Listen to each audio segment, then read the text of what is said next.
Timmayapalem engineering అసిస్టెంట్ని నేను. అద్దంకి మండలం బాపట్ల జిల్లాకు సంబంధించిన వ్యక్తిని.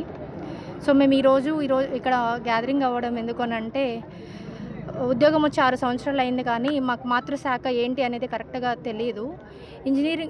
ఒక ఇంజనీర్ అధికారి కావాలి అని ఉన్న ప్రతి చోట ఇంజనీరింగ్ అసిస్టెంట్ని ప్లేస్ చేస్తున్నారు కానీ ఉద్యోగాన్ని నిర్వర్తించే అవకాశాన్ని మాకు కల్పిస్తున్నారు కానీ మాకు ప్రమోషన్స్ కానీ మాకు ఉద్యోగ విలువలను ఇవ్వడంలో మాకు వెనక చూపిస్తున్నారు.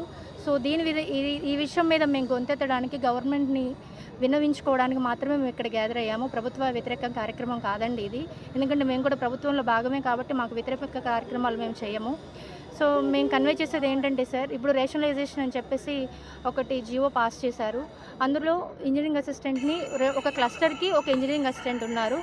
సో దానిలోకి వచ్చేసి 2 సచివాలయాలు ఒక క్లస్టర్ కింద తీసుకున్నారు. కాకపోతే ఇక్కడ విషయం ఏంటంటే కొన్ని విలేజ్లో చాలా పెద్దగా ఉన్నాయి అండ్ కొన్ని విలేజ్లో చాలా చిన్నగా ఉన్నాయి. రేషనలైజేషన్ కూడా అంత ఎఫెక్టివ్గా క్లియర్గా జరగలేదు sir. Areas wise population wise చాలా డిఫరెన్స్ ఉంది.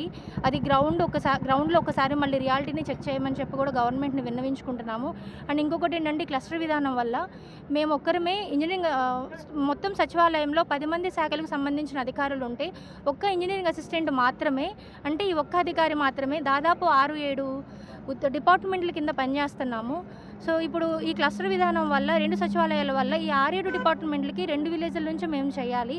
ఆర్ఎండ్బి నుంచి చేయాలి, పంచాయతీరాజ్ ఇంజనీరింగ్ నుంచి చేయాలి, rural water supply and sanitary నుంచి చేయాలి, హౌసింగ్ నుంచి చేయాలి, ఇరిగేషన్ నుంచి చేయాలి, అలాగే మెట్రాలజీ నుంచి చేయాలి. ఇవి కాకుండా గవర్నమెంట్ ఇప్పుడు తన విధులు నిర్వర్తిస్తున్నటువంటి ప్రభుత్వము కొత్తగా సర్వేలను చేపడుతుంది. ఇవి కూడా మేము అన్నీ చేస్తున్నాం సార్. ఎక్కడ వ్యతిరేకతను చూపించట్లేదు. పని విషయంలో మేము ఎప్పుడు ముందే ఉంటాం. ఎందుకంటే మేము ఇంజనీర్లుగా మా ఎడ్యుకేషన్కి మేము విలువ ఇచ్చి మేము ఎంత పనైనా చేస్తున్నాము. ఎక్కడ మేము కాదనట్లేదు.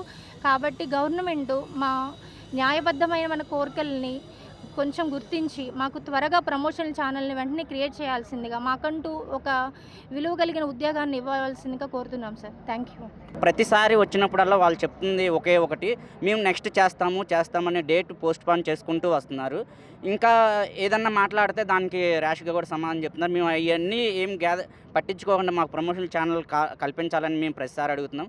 మాకు దానిలో గత ప్రభుత్వంలో చేసింది ఏంటంటే మాకు కొద్దిగా అన్యాయం జరిగింది. ఏంటంటే 296 జీవో ప్రకారము జరగకుండా జీవో నెంబర్ 40 అని తీసుకొచ్చి దానిలో ఏంటంటే జస్ట్ మమ్మల్ని తీసుకొచ్చి 10th క్లాస్ గ్రేడ్ కింద పెట్టడం జరిగింది. కానీ మేము మా క్వాలిఫికేషన్ రిక్రూట్మెంట్ క్వాలిఫికేషన్కి వచ్చి డిప్లొమా అండ్ బీటెక్తో క్వాలిఫై అయ్యి వచ్చిన వాళ్ళము. ఈ blue print operator 10th class qualification కింద పెట్టిన తర్వాత మేము ఎక్కడికి వెళ్ళాలి? మాకు ప్రమోషన్ ఛానల్ ఇప్పుడు 10th క్లాస్ దగ్గరికి వెళ్ళాలా, లేకపోతే మా క్వాలిఫికేషన్ అయిన బీటెక్ డిప్లొమా దగ్గర నుంచి జేటీఓ దగ్గర నుంచి నెక్స్ట్ ప్రమోషన్ ఛానల్కి వెళ్ళాలా అని మేము అడుగుతుంటే ఇస్తాము అని చెప్తున్నారు. కానీ ఎక్కడికి ఇప్పటికీ మేము ఎన్నోసార్లు గ్యాదర్ అయ్యి కూడా అడిగితే మీకు ఇస్తామని చెప్తున్నారు కానీ ఏమీ ఇవ్వట్లేదు. దానికి ఇప్పించాలని చెప్పేసి ఇన్ని వేల మంది 9,000 మంది భవిష్యత్తు ఆధారపడి ఉంది కాబట్టి వచ్చి మేము ఈఎన్సీ గారిని కానీ గవర్నమెంట్ కానీ అడగటం జరుగుతుంది. ఇది మా మెయిన్ డిమాండ్ వచ్చేదానికి. థ్యాంక్ యూ అండి. అధికారులని మా ఓఎస్డి గారిని మధుసూదన్ గారిని కలిసాము. అక్కడ ఓఎస్డి గారిని వెంకటకృష్ణ గారిని కలిసాము. అదేవిధంగా మా ఈఎన్సీ గారు అయిన బాలునాయక్ గారిని నెంబర్ ఆఫ్ టైమ్స్ కలిసామండి. ప్రతి ఒక్కళ్ళు చెప్తుంది ఏంటంటే నెక్స్ట్ ఇస్తాము. ప్రతి డిస్టిక్లో ప్రతి మినిస్టర్ గారిని కలుస్తున్నాము, ఎమ్మెల్యే గారిని కలుస్తున్నాము. అదేవిధంగా ప్రతి జిల్లాలో ఎక్కడికి ఉన్నా సరే అక్కడికి వెళ్ళేసి డిస్టిక్ కలెక్టర్లకి రిప్రజెంటేషన్ ఇచ్చాము. ప్రతి ఒక్కరికి ఎస్సీలకి ఇస్తున్నాము. కానీ అందరూ వింటున్నారు.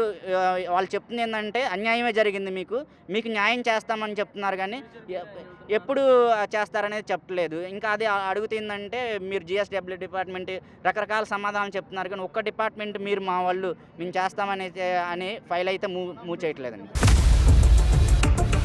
ఇండియా పాకిస్తాన్ ఉద్రిక్తతలపై లేటెస్ట్ అప్డేట్స్ కోసం డౌన్లోడ్ చేసుకోండి RTV లైవ్ యాప్.